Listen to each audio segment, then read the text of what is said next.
de número 130. Salmo número 130.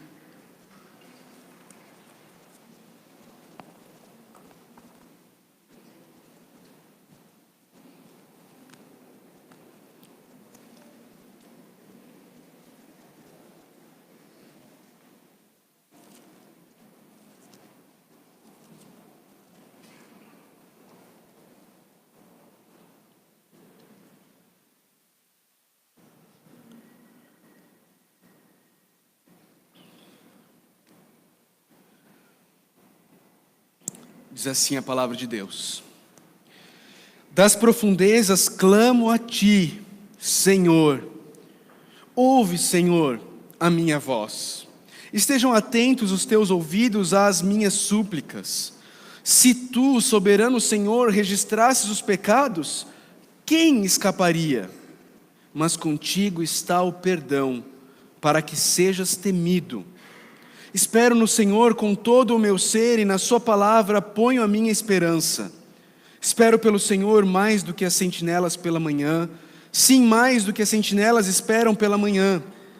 Põe a sua esperança no Senhor, ó Israel, pois no Senhor há amor leal e plena redenção. Ele próprio redimirá Israel de todas as suas culpas. Vamos orar? Senhor Deus, nós estamos diante da sua palavra. Nós queremos não apenas entendê-la, mas nós precisamos que ela transforme nosso coração, que ela molde o nosso coração, que ela afete a nossa alma, as nossas emoções, o nosso intelecto, os nossos sentimentos, as nossas vontades. Nós precisamos e queremos ser completamente transformados pela tua palavra, Deus. Por isso nós suplicamos que o Senhor não nos deixe entregues a nós mesmos nessa noite. Que este não seja um exercício humano, porque se for apenas humano, será sem vida, será oco, será vazio. Mas Deus, nós cremos que se o Senhor agir nessa noite, através da pregação da tua palavra, aí nós teremos vidas transformadas para a glória do teu nome, Deus. E é isso que nós suplicamos, é isso que nós queremos ver, o teu nome sendo glorificado através de vidas transformadas pelo Evangelho de Jesus Cristo. Faz isso, Deus, por favor. Nós suplicamos em nome de Jesus. Amém.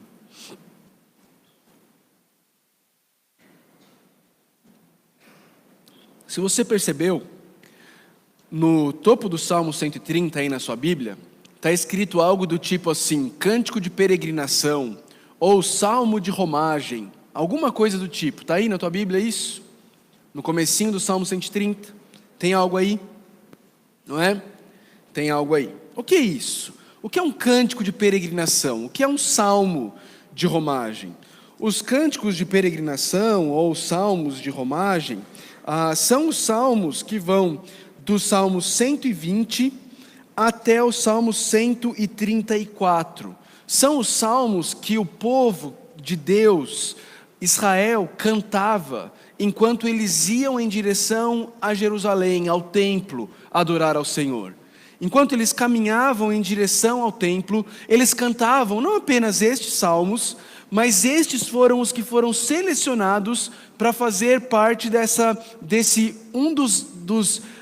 seleções aí dos salmos, que são os salmos de romagem ou os cânticos de peregrinação. E à medida que o povo ia caminhando em direção ao templo, eles iam cantando essas músicas. E esse salmo, muito provavelmente, a gente não tem o autor dele, mas muito provavelmente ele foi escrito revelando uma experiência pessoal de quem o escreveu. Uma experiência desse salmista que passou por essa experiência de aflição profunda, e então ele clamou ao Senhor, e ele escreve esse salmo relatando o que foi que ele experimentou. O texto começa dizendo que o salmista, ele estava nas profundezas, nas profundezas. E aqui, queridos, todos nós podemos nos relacionar com o salmista. Na verdade, essa é uma das belezas dos salmos. E é por isso que eu sempre gosto de estudar os salmos nos meses de julho e de janeiro. Porque o salmo, eles são muito... A gente consegue se relacionar muito com o que o salmista está passando. O salmista, ele é extremamente humano. Ele fala de experiências, emoções, sentimentos que são comuns a todos nós. Todos nós passamos por isso. Todos nós temos momentos em que nós nos vemos lá embaixo na cisterna, nas profundezas. A gente olha para o nosso ao redor e nós não conseguimos ver solução, nós não conseguimos ver saída, parece que tudo está escuro e nós muitas vezes nos vemos em situações como essa do salmista. O salmista está num poço de culpa, numa daquelas situações em que os nossos corações eles são revelados, às vezes apenas para nós mesmos, mas de forma muito clara, de forma muito explícita. Nós conseguimos de vez em quando enxergar quem nós de fato somos. E quando nós enxergamos isso, a imagem não é nada boa. E nós enxergamos isso até um ponto, às vezes, em que nós não conseguimos mais fingir, nem para nós mesmos, ou para os outros, ou para Deus, que o nosso pecado não é feio, que o nosso pecado não existe, e assim nós acabamos confessando que nós não conseguimos mais caminhar pelas nossas próprias pernas na nossa jornada de fé. O salmista está numa dessas situações. E o que ele faz nessa situação específica é clamar ao Senhor, como diz o versículo 1. E ele clama ao Senhor dizendo: Deus, ouve a minha voz. Tudo que ele quer aqui é ser ouvido por Deus. É que Deus o ouça, é que Deus possa atentar para a situação dele, dar ouvidos ao que ele tem a dizer. Infelizmente, nós vivemos numa sociedade que riscou a palavra pecado do seu vocabulário. Hoje em dia parece que pecado é apenas você não fazer tudo o que o seu coração quer.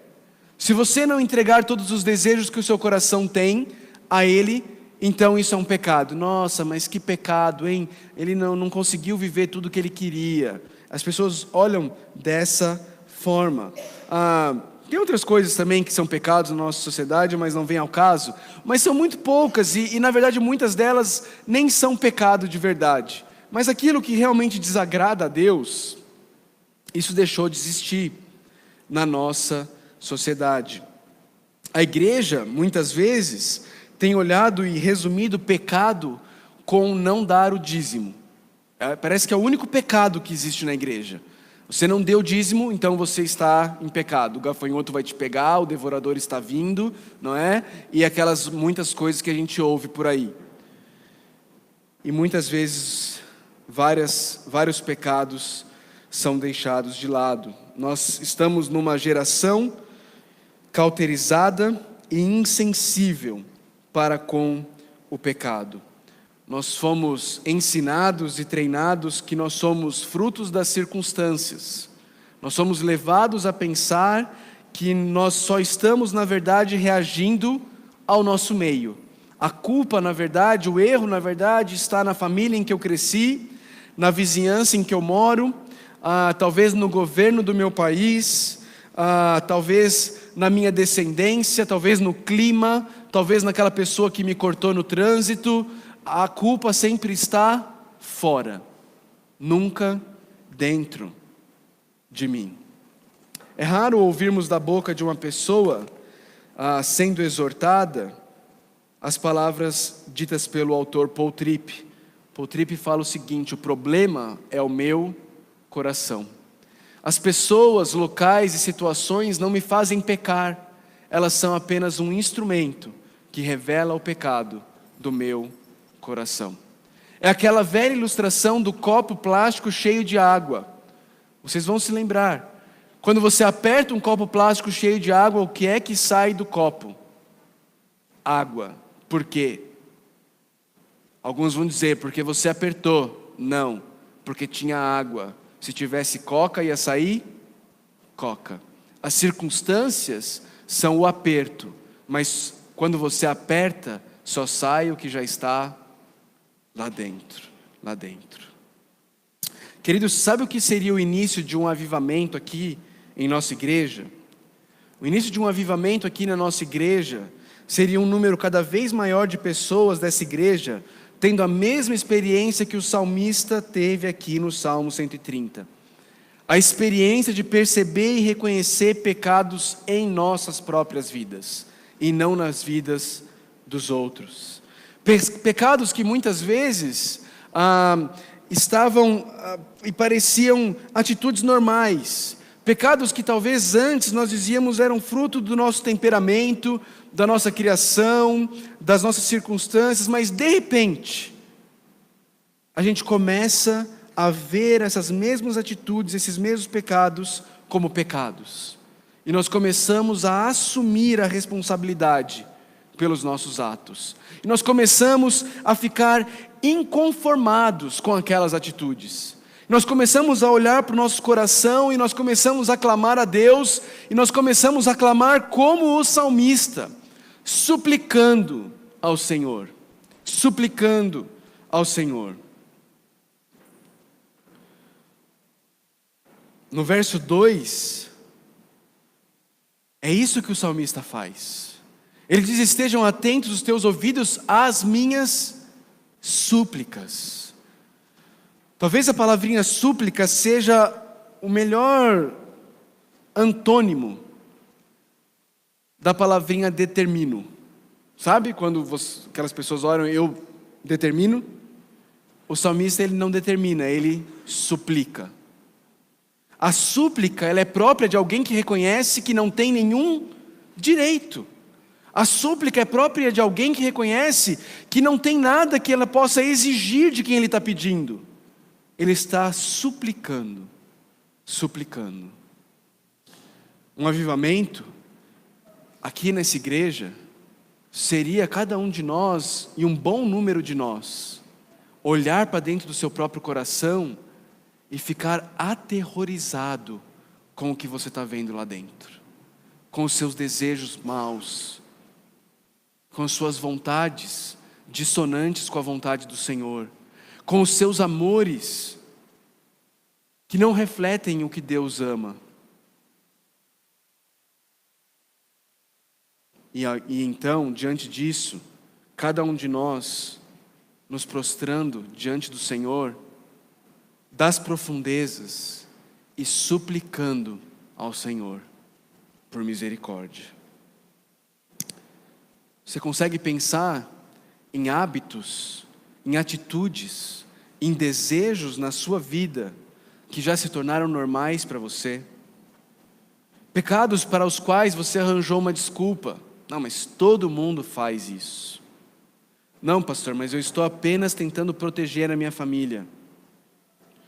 Você já consegue sentir o peso do seu pecado e clamar a Deus como o salmista clamou, suplicando ao Senhor? Veja o versículo 3, no versículo 3 ele diz assim: se tu, soberano Senhor, registrasses os pecados, quem escaparia? Essa é uma pergunta retórica.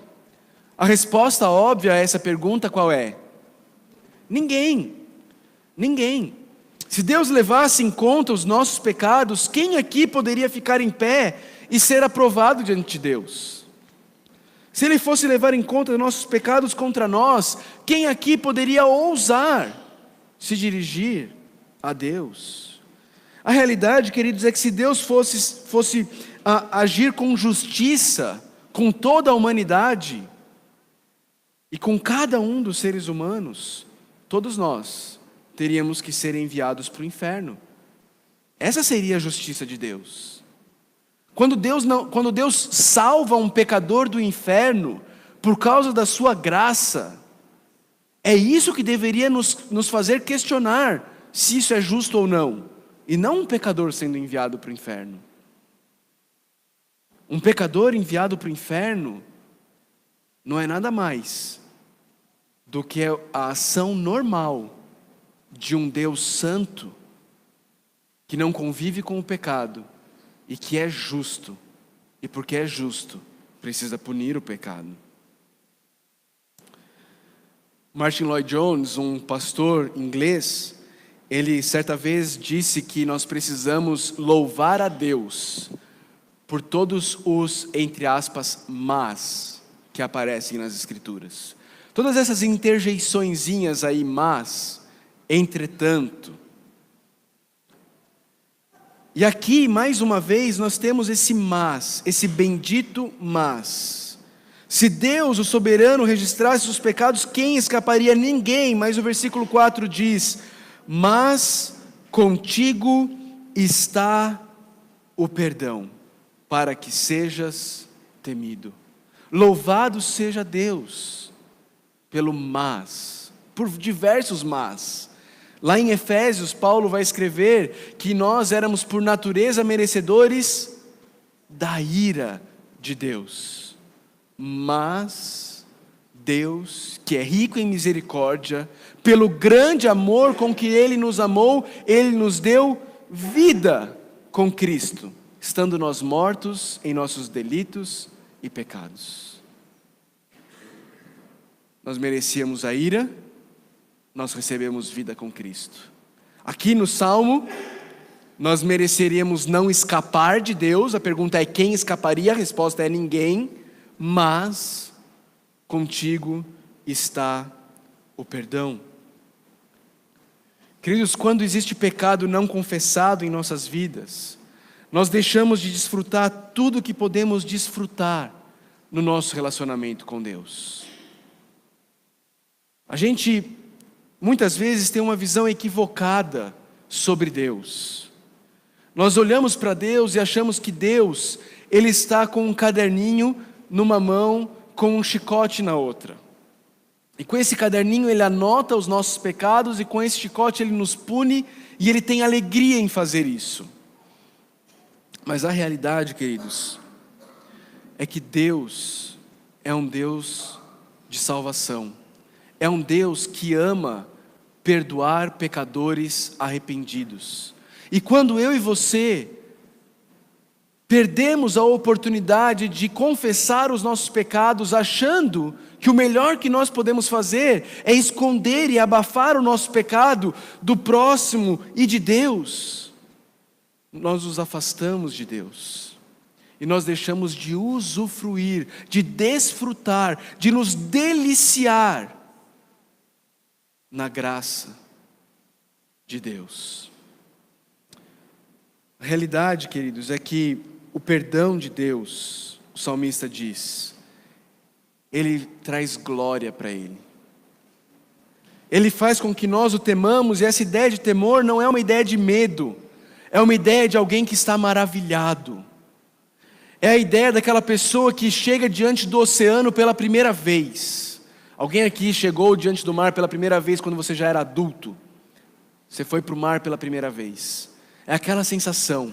Você chega diante do mar, aquilo é lindo, a beleza te chama, te atrai, você quer ir, mas a grandeza ao mesmo tempo faz com que você fique receoso. Isso é temor. Quando nós desfrutamos do perdão de Deus, nós tememos a Deus. Nós ficamos maravilhados com a glória dEle. Nós ficamos maravilhados com o fato de como um Deus soberano, poderoso, Criador dos céus e da terra, se dispõe a perdoar pecadores, como eu e você. Se dispõe a nos adotar como filhos. Se dispõe a nos trazer para a família dEle. Queridos, o perdão de Deus, Ele é um perdão ilimitado. Ele é um perdão para todo e qualquer pecado que um cristão possa cometer. Onde abunda o pecado, diz Paulo, superabunda a graça de Deus. Não existe nenhum pecado que um cristão possa cometer para o qual não haja perdão disponível em Deus, que doou o seu próprio Filho na cruz do Calvário. O perdão de Deus, ele é imediato. O salmista diz: contigo está o perdão. Ele não diz: contigo estará o perdão. Ele diz: contigo está o perdão. Nós podemos crer nisso. Algumas pessoas às vezes por acharem que o pecado delas é grave demais, elas falam assim: mas pastor, eu entendo isso, mas eu não consigo sentir o perdão de Deus, eu não consigo entender como Deus pode me perdoar, eu não mereço. E você de fato não merece, e o ponto é esse. E o que traz glória ao nome de Deus é exatamente isso: você não merece, eu não mereço, ninguém merece. Por isso é graça, é Deus nos perdoando por pura graça. Com Ele está o perdão. E o perdão de Deus, ele muda nossas vidas. O John Piper, um autor que eu gosto muito, ele disse o seguinte: Cristo morreu para nos dar perdão, não para que pudéssemos desfrutar do pecado de forma impune, mas para que pudéssemos desfrutar de Deus de forma completa. Quando eu e você escondemos o nosso pecado, quando eu e você somos iludidos e enganados pelo inimigo das nossas almas e levados a pensar que o melhor que nós podemos fazer é guardar o nosso pecado para nós mesmos, é não confessar, é não ter um amigo para quem você possa falar: estou sendo tentado, caí nessa tentação, é não falar para o seu cônjuge quando ele te engana e você deixa de confessar o seu pecado, e você deixa de se arrepender e pedir perdão, e de abrir o jogo e de vir diante de Deus de alma aberta. Você não faz com que Deus perca alguma coisa, você não faz com que Deus não saiba de algo, mas eu e você perdemos de desfrutar mais de Deus. Nós nos afastamos de Deus. O salmista diz: contigo está o perdão, para que sejas temido. O argumento do salmista para o perdão dele é a glória do próprio Deus. Ele suplica por perdão, e ele diz para Deus: Deus, me perdoe, porque quando o Senhor me perdoa, o Senhor é mais temido, o seu nome é mais glorificado. E é por isso que eu suplico perdão ao Senhor. E depois de ter orado suplicando ao Senhor, depois de ter orado suplicando ao Senhor e dizendo ao Senhor: o Senhor é um Deus que não registra os pecados, o Senhor é um Deus que perdoa e o Senhor é temido por isso, o salmista então passa a esperar no Senhor. Ele diz assim: espero no Senhor com todo o meu ser, e na sua palavra ponho a minha esperança. Espero pelo Senhor mais do que as sentinelas pela manhã, sim, mais do que as sentinelas esperam pela manhã. O que o salmista está esperando? Perdão? Não, ele já recebeu o perdão. Contigo está o perdão presente. Ele está esperando, como diz o versículo 6, pelo Senhor. E pela restauração daquelas bênçãos que acompanham o perdão. O perdão é imediato, mas muitas vezes a paz, a restauração da intimidade com Deus, a alegria da salvação, elas não são automáticas, elas são um processo. Davi, no Salmo 51, ele fala sobre isso, ele fala: Deus, restaura em mim a alegria da salvação. O salmista está esperando pelo Senhor, e ele usa uma figura aqui muito bonita, a figura da sentinela, a figura do Moisés, né? Trabalhando a noite inteira lá como porteiro, esperando o sol vir para ir embora para casa. Em Caldas tem muita gente trabalhando desse jeito. E é essa figura que o salmista levanta. Ele diz: olha, eu anseio pelo Senhor, eu anseio pela ação do Senhor na minha vida, mais do que a sentinela que ficou ali de guarda a noite inteira anseia pelo sol, pelo nascer do sol, pela manhã. Eu anseio pelo Senhor.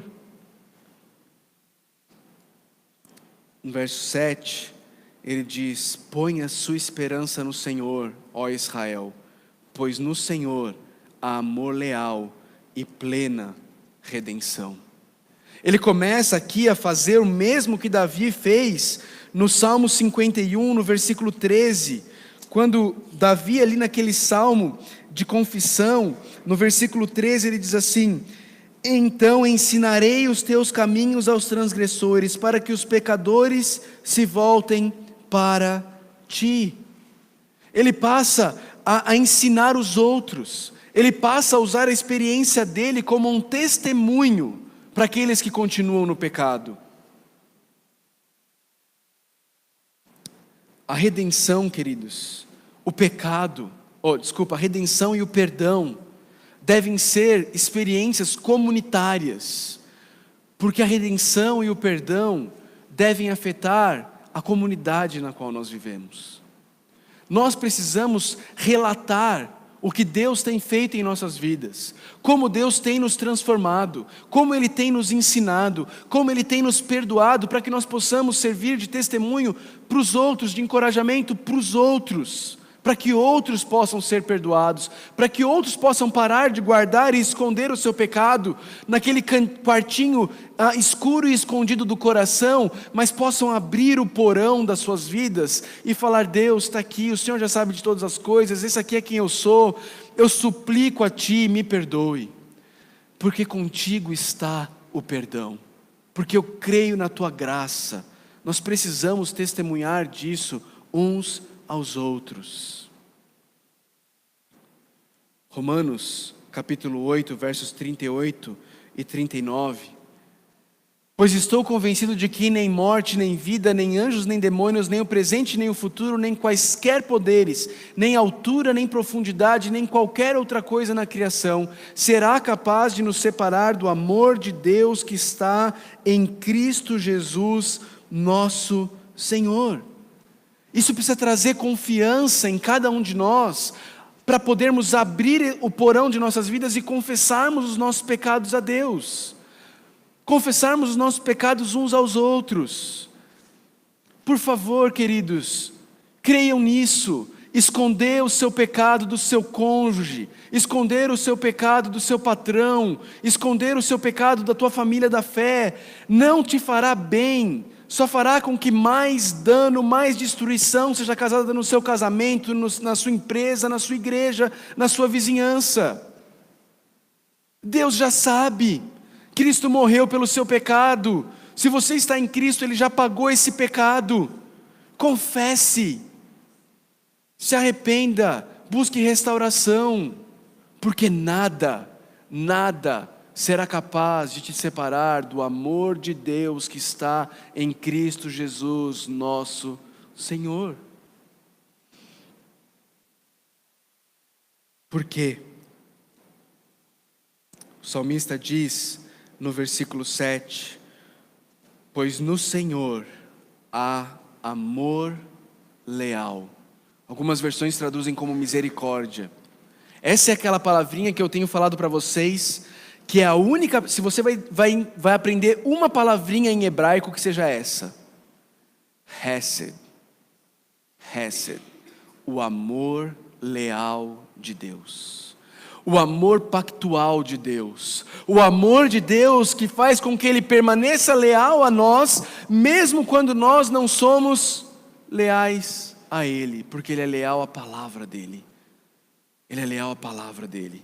O salmista diz que ele coloca a esperança dele na palavra de Deus.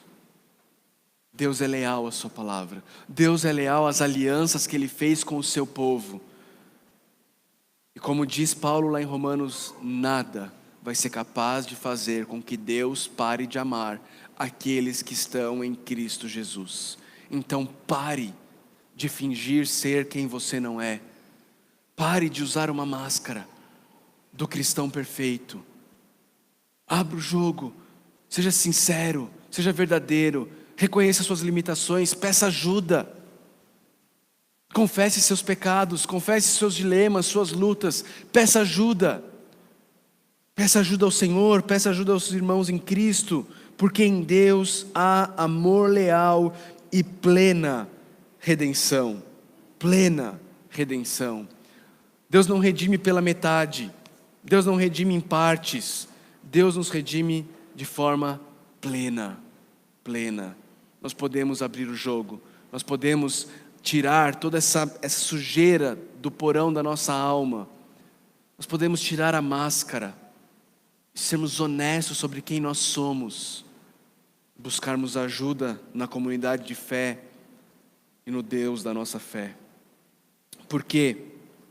Versículo 8: Ele próprio redimirá Israel de todas as suas culpas.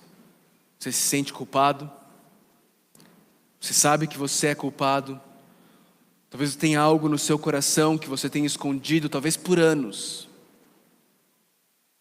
E você está sendo enganado, levado a pensar que se você trouxer isso à tona, o estrago vai ser grande demais. Você vai estar longe demais para Deus poder te alcançar. Ele próprio, o próprio Deus, redimirá o povo dele de todas as suas culpas. Pastor, isso aí é para Israel, é para o Antigo Testamento. Romanos 8, verso 1. Portanto, agora já não há condenação para os que estão em Cristo Jesus. Você está em Cristo Jesus? Já não é mais você quem vive, mas é Cristo quem vive em você. Então você não tem motivo para esconder os seus pecados. Você não tem motivo para viver uma vida de aparências. Você não tem motivo para tentar fingir ser quem você não é. Porque quando você está em Cristo, em si só, isso já é uma declaração de falência. Eu sou incapaz, mas Cristo foi pleno e plenamente capaz no meu lugar. Então por que agora que você está em Cristo, você vai tentar viver pelas suas próprias forças, fingindo ser quem você não é? Você não precisa disso. Eu não preciso disso. Nós não precisamos disso. Nós podemos ser claros sobre quem nós somos.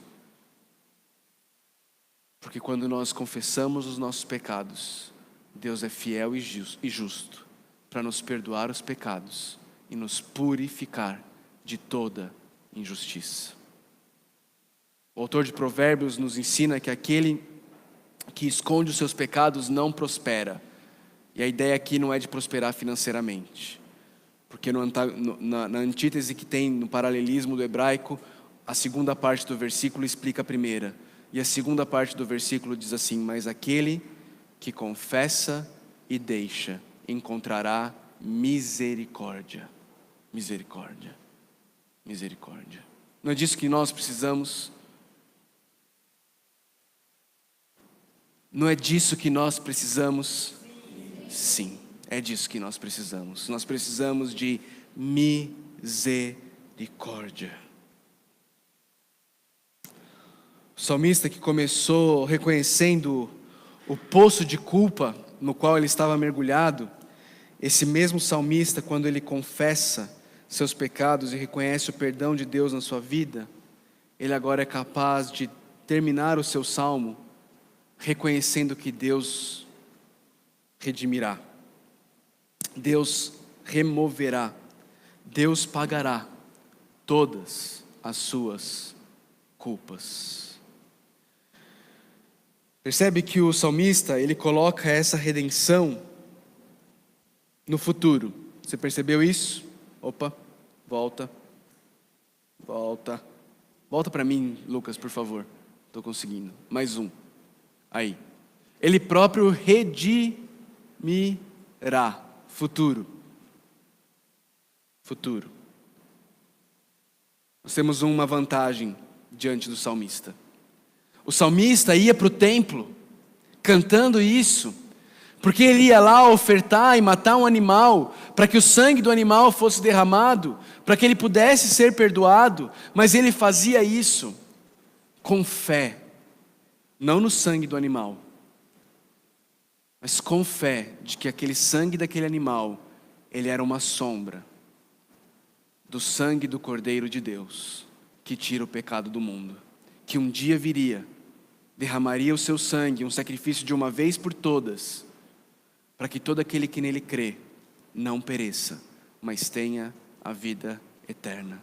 Eu e você, meu irmão, minha irmã, nós temos uma vantagem diante do salmista. O salmista escreveu essas coisas olhando para o futuro. Ele redimirá Israel de todas as suas culpas. Eu e você que estamos em Cristo, nós olhamos para o passado e nós dizemos, na cruz do Calvário, Deus redimiu o seu povo de todas as suas culpas. E se você está em Cristo, as suas culpas foram redimidas. O apóstolo Paulo, escrevendo aos Colossenses, ele diz que ele pegou a escrita de dívida que consistia em acusações e ele pregou na cruz do Calvário entre a mão do nosso Salvador e o madeiro sangrando. Ele pregou a nossa lista, a nossa dívida, e o sangue de Jesus, ele cobriu a nossa lista, a nossa escrita de dívidas, as nossas promissórias. Nós fomos redimidos pelo sangue do Senhor Jesus Cristo. E agora eu e você não andamos mais em direção ao templo. O Senhor Jesus, quando esteve aqui, ele disse assim, eu destruo o templo e reconstruo em 3 dias. Não é? E o pessoal falou assim, tá louco? Quanto tempo demorou para construir isso daqui? E aí o autor do Evangelho, ele diz assim, ele não se referia ao templo, mas a si mesmo. Jesus é o nosso templo. Porque nele foi feito o sacrifício perfeito e definitivo. Nele foi feito o sacrifício que me redimiu e te redimiu das nossas culpas. E agora, livre de nossas culpas, nós podemos de fato crer no que o apóstolo Paulo diz, já não há condenação para os que estão em Cristo Jesus. E agora nós nos reunimos aqui na igreja, não num templo, porque não existe mais o templo é o Senhor Jesus Cristo. O templo somos nós, a habitação do Espírito Santo. Mas nós nos reunimos aqui como igreja e nós podemos cantar ao Senhor junto com o salmista, dizendo, contigo está o perdão para que sejas redimido. Eu espero no Senhor com todo o meu ser. Ó Israel, põe a sua esperança no Senhor, pois no Senhor há amor leal e plena redenção. Ó Batista Vida Nova, põe a sua esperança no Senhor, pois no Senhor há amor leal e plena redenção. Ó você que ainda não está em Cristo, se arrependa, creia em Cristo e ponha no Senhor a sua esperança, porque nele há amor leal e plena redenção. Como você vê Deus? Deus está esperando a oportunidade para te punir? Ou quando Deus olha para você, Ele vê a justiça perfeita de Cristo? Lembre-se, Deus é justo. Deus pune todo o pecado. E é por isso que Cristo precisou morrer na cruz do Calvário. Para que o pecado, a ira que eu e você merecíamos, pudesse ser plenamente cumprida naquele que não merecia nenhuma punição. Lembra do que Isaías diz? Por suas feridas nós fomos sarados.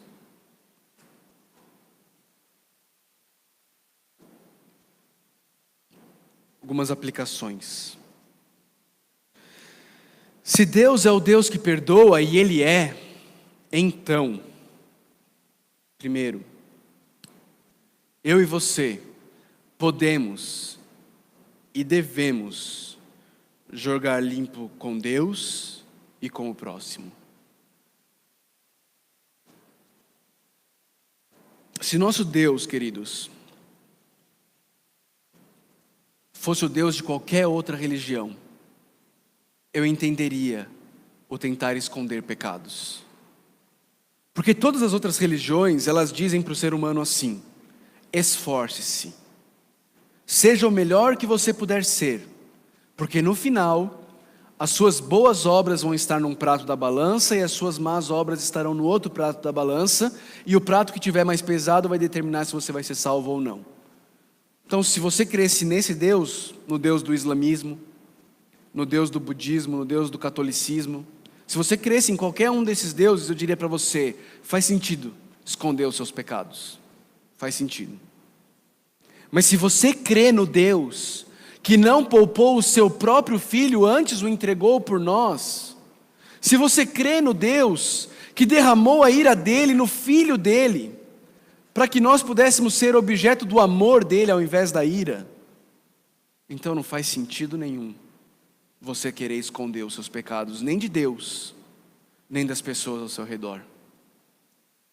Deus é o Deus que perdoa. Portanto, pare de tentar esconder os seus pecados. Pare de tentar fingir ser quem você não é. Quanto mais você fizer isso, mais pecador você vai se tornar. Mais longe de Deus você vai estar. E menos você vai usufruir de quem Deus é. Eu e você podemos e devemos jogar limpo com Deus e com o próximo. Segunda aplicação. Eu e você podemos e devemos confiar na palavra de Deus. Ela é confiável, os nossos sentimentos não. A palavra de Deus nos diz que o coração do homem, ele é mais enganoso do que todas as coisas, ele é desesperadamente corrupto. Não confie em você mesmo. O pior conselho que existe na face da terra é: siga o seu coração. É o pior conselho que você pode ouvir ou dar. Siga a palavra de Deus. Ela é confiável. E ela diz que se nós confessarmos os nossos pecados, Deus é fiel e justo para nos perdoar dos pecados e nos purificar de toda injustiça. Ela diz que aquele que abandona e deixa encontrará misericórdia.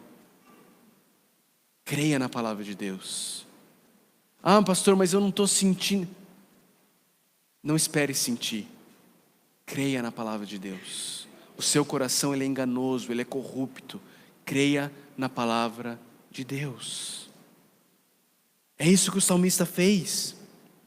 No verso 5 ele diz: espero no Senhor com todo o meu ser, e na sua palavra ponho a minha esperança. No que você tem colocado a sua esperança? Na imagem que você criou de você mesmo? Ou na palavra de Deus que diz que você encontrará misericórdia e perdão se você confessar os seus pecados? Terceira aplicação. Eu e você podemos e devemos aprender a perdoar. Porque se Deus é o Deus que perdoa, e Ele é, então nós que somos objetos do perdão dEle, da graça dEle, da misericórdia dEle, precisamos ser um povo perdoador. Precisamos ser um povo que transborda aquilo que nós recebemos. Nós recebemos perdão e nas nossas interações interpessoais precisa transbordar perdão. Precisa transbordar perdão. Não faz o menor sentido um cristão que não perdoa. Um cristão cheio de raiz de amargura. É um contrassenso, é uma contradição de termos. Se você é um cristão, você é um perdoado. É isso que significa, você é um perdoado. Não é o significado da palavra, mas é isso que significa ser um cristão. Você é alguém que foi perdoado. E se você é alguém que foi perdoado, como é que você não quer perdoar? Lembra da história que Jesus contou? Daquele rei que perdoa um servo que devia uma fortuna, e esse servo que devia uma fortuna encontra um co-servo que devia um pouquinho. E quando encontra esse co-servo, ele pega ele pelo pescoço, ele esgana e ele fala: me paga o que você me deve. O rei fica sabendo disso, chama o primeiro servo e fala assim: peraí, mas eu te perdoei aquela fortuna, você não devia também perdoar?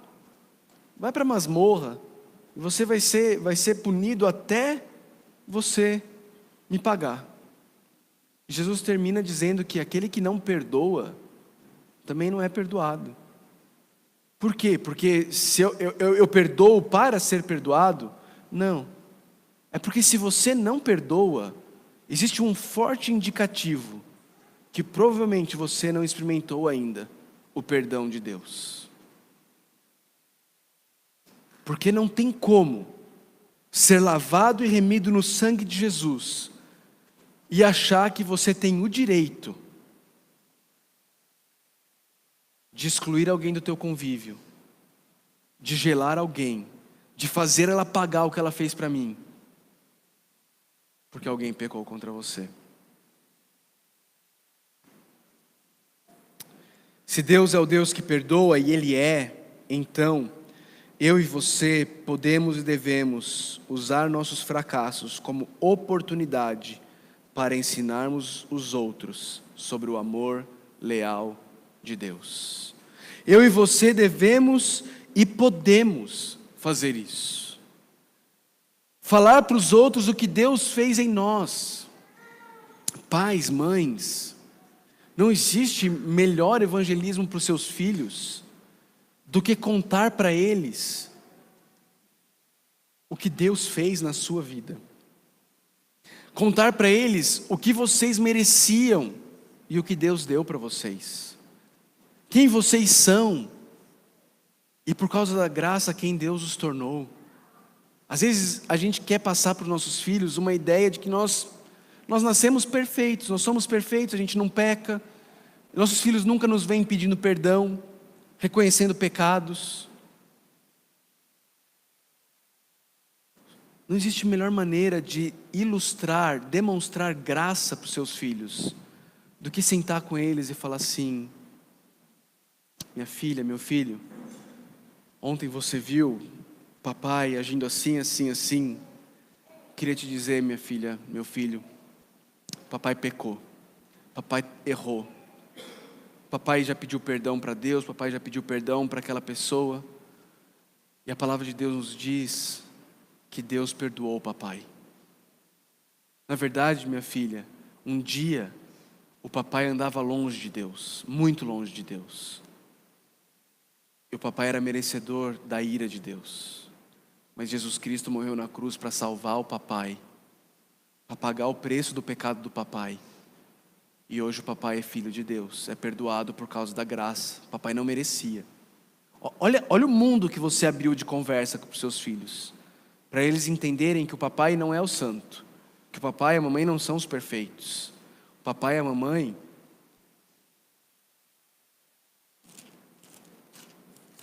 como diz o Salmo 146, são os oprimidos, os famintos, os presos, os cegos, os abatidos, que o Senhor alimentou, que o Senhor libertou, que o Senhor deu vista, que o Senhor levantou.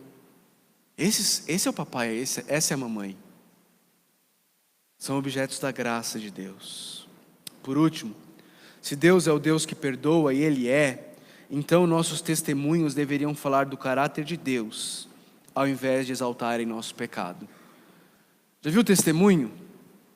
Conta o seu testemunho. Eu era assim, eu era assado, e todo mundo fica assim, nossa, como ele era, olha.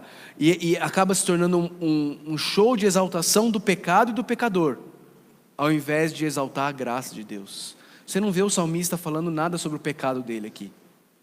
Você vê ele falando sobre quem Deus é, sobre o que Deus faz. Quando ele vai ensinar Israel, no versículo 7 e 8, ele vira para Israel, para o povo de Deus, e ele não fala assim, olha Israel, eu era assim, nossa, olha, eu fazia isso, eu era...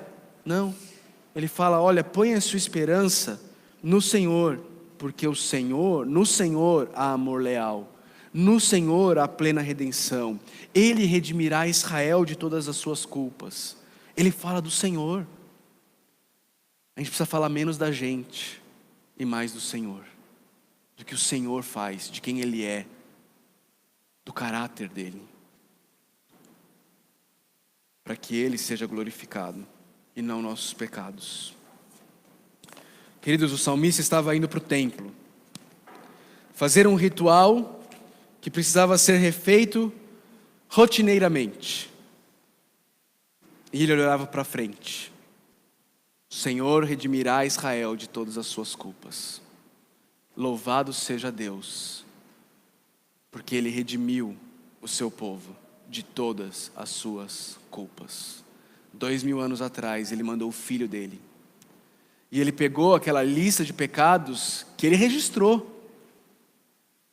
E Ele pegou a lista de pecados do povo dEle e prendeu na cruz do Calvário. E Jesus Cristo, na cruz, Ele não bradou, esforcem-se. Ele bradou, está consumado, está consumado. Ele redimiu o povo dele de todas as suas culpas.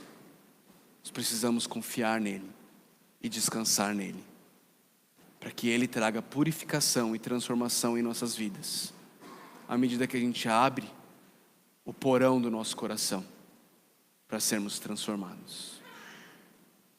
Queria chamar o pessoal do louvor, eu vou orar, nós vamos celebrar a ceia do Senhor, pedir que os irmãos possam preparar, trazer os elementos.